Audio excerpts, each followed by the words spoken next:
दर्शन मात्र से एक तरफ जीवन को दिशा देती है और दर्शन से जो है वो दशा में सुधार कर देती है। यदि कोई भक्त प्रेमी बारंबार इस भगवती का दर्शन करता है तो जिसके दर्शन से जीवन में परिवर्तन आ जाए और जिसके दर्शन में करने से जीवन में बदलाव आता है, जिसके दर्शन से जीवन को दिशा मिलती है, जिसका दर्शन कल्याणकारी है, ये ऐसी भगवती मां नर्मदा है। एक तरफ दर्शन की महिमा और दूसरी तरफ ये वही शक्ति है जिसकी बड़ी उमंग उत्साह के साथ क्या करते हैं, साधु हो, संत हो, ध्यानी हो, ज्ञानी हो, विज्ञानी हो, ये वही भगवती है जिसकी बड़ी उमंग उत्साह के साथ परिक्रमा करते हैं। क्या करते हैं? परिक्रमा करते हैं। और आज सब भक्त प्रेमी इस कार्तिक पूर्णिमा में मैया की परिक्रमा के लिए कोई बैठा है कि कल से वो प्रातः काल से परिक्रमा उठाएगा और परिक्रमा प्रारंभ करेगा। और जो परिक्रमा प्रारंभ करने वाले हैं उनको छोड़ने के लिए भी वो परिवार उनके यहाँ पर उपस्थित है। परिक्रमा हमें समझना पड़ेगा कि परिक्रमा हमारी परंपरा, परिक्रमा हमारी मान्यता है। ये परिक्रमा है क्या? परिक्रमा एक साधना है। परिक्रमा को साधना समझना।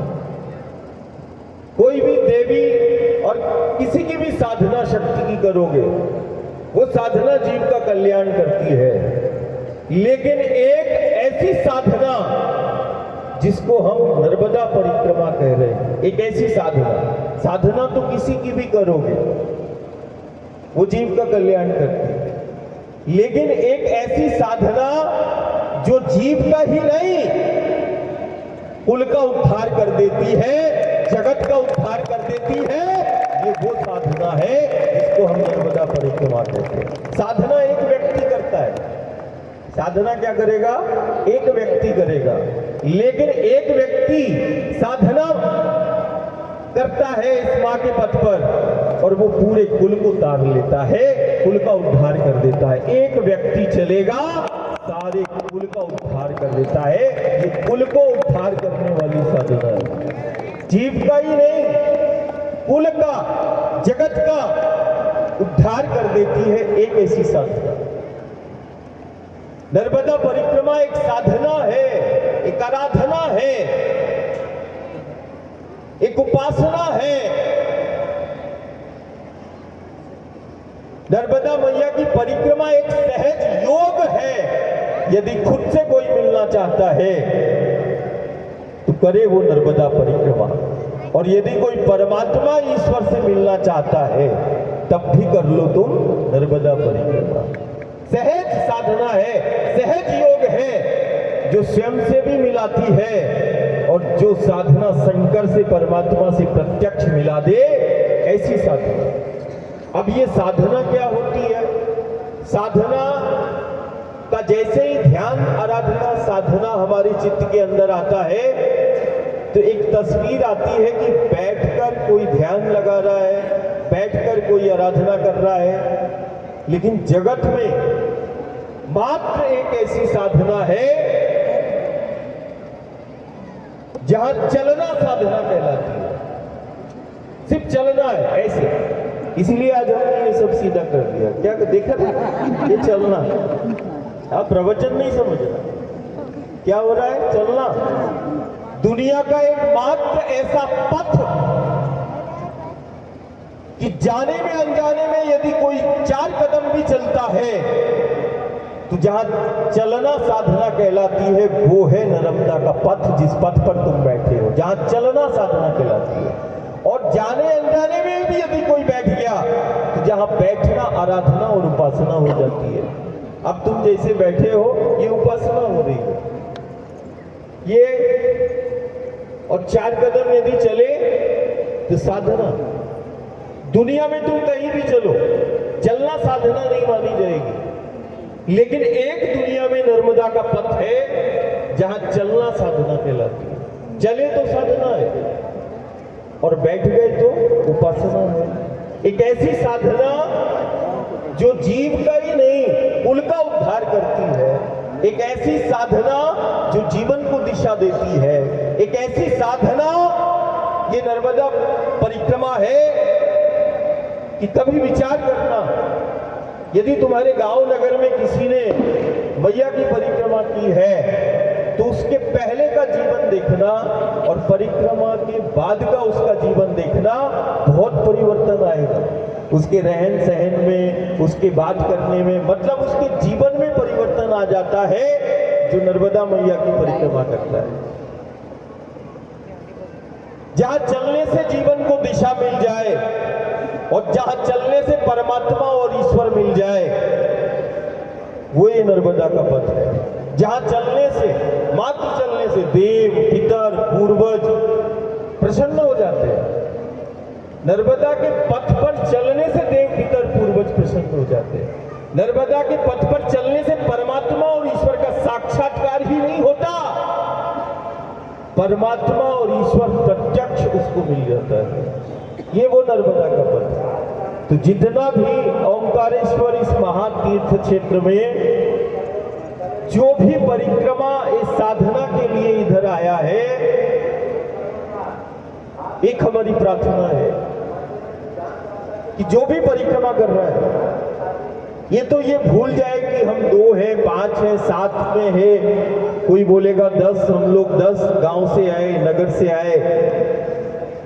माँ एक ही है, जाति अलग हो सकती है, माटी हमारी एक है, भाषा हमारी अलग हो सकती है, लेकिन माँ के प्रति भाव हमारा एक है। भाषा अलग हो सकती है लेकिन भाव एक ही है।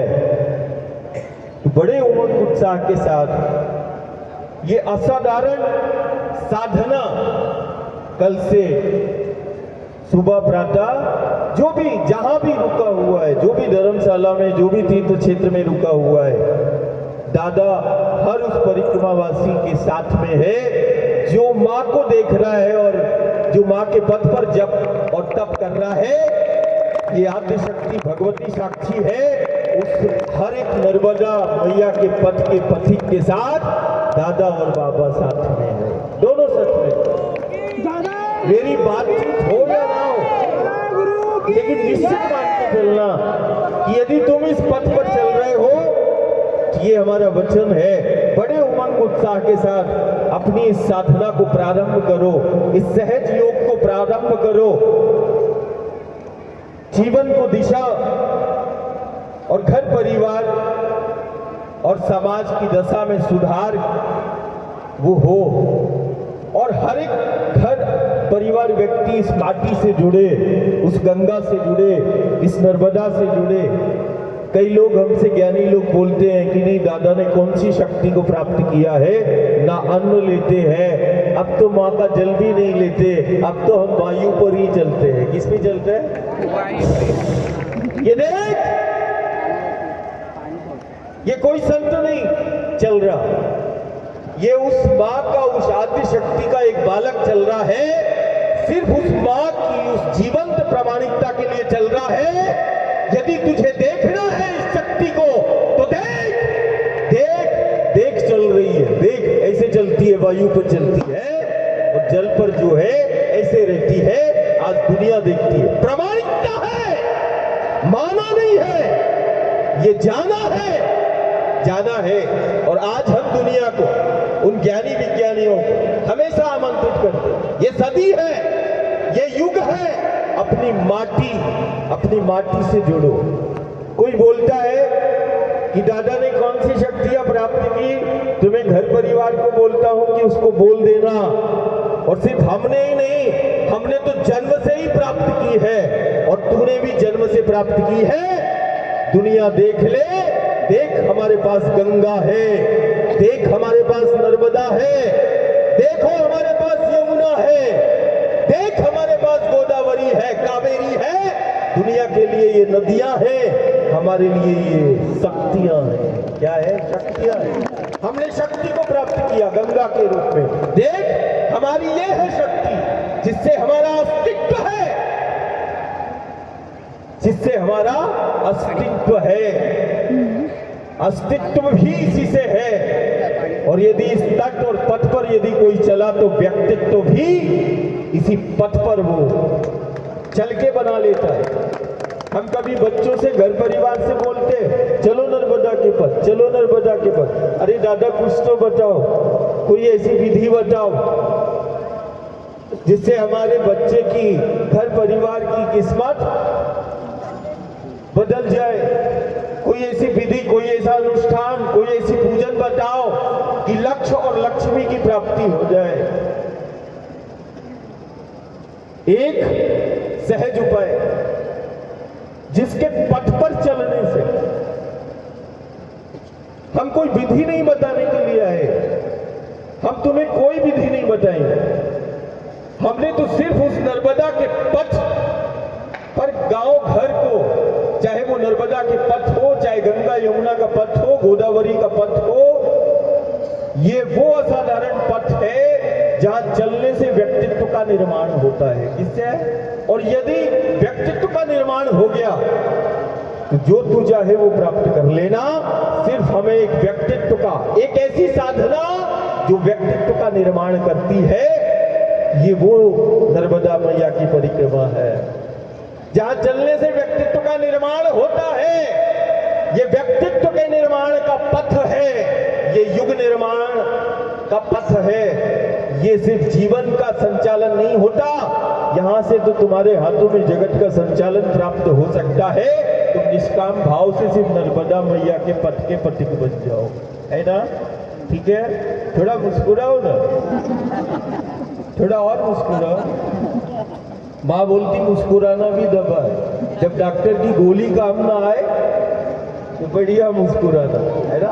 आनंद से चलना, हर स्थिति परिस्थिति में तुम्हें आनंद में रहना है, आनंद से चलना है हर स्थिति परिस्थिति में। यही साधना है। नर्मदा मैया की परिक्रमा सत्य की उपासना है, ये सत्य की आराधना है, और सत्य हमारे समक्ष जीवंत है। ये देख लो, ये सत्य है, नर्मदा ही सत्य है, और ये सत्य की उपासना है, सत्य की आराधना है, सत्य की साधना है, प्रत्यक्ष शक्ति की आराधना और साधना है। तो कल सुबह 8 बजे सब जो परिक्रमा, कौन कौन कर रहा परिक्रमा? वाह! और जो परिक्रमा में परिवार आया, अपने कोई माँ को छोड़ने के लिए आया, कोई पिता को छोड़ने के लिए आया, कोई ताई को, कोई आई को छोड़ने के लिए आया, है ना?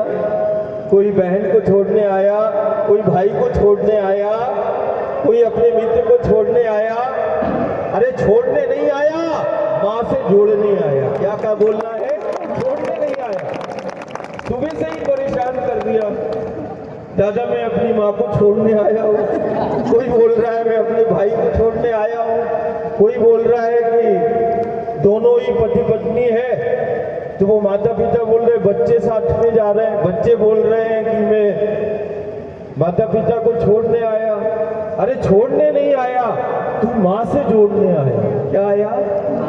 माँ से जोड़ने आए हैं, और माँ से तू खुद जुड़ने आया है, और माँ से यदि जुड़ गया तो गुरु गोविंद और शंकर तेरे साथ हो गया, है ना? अब नहीं बोलना छोड़ने आया। हाँ,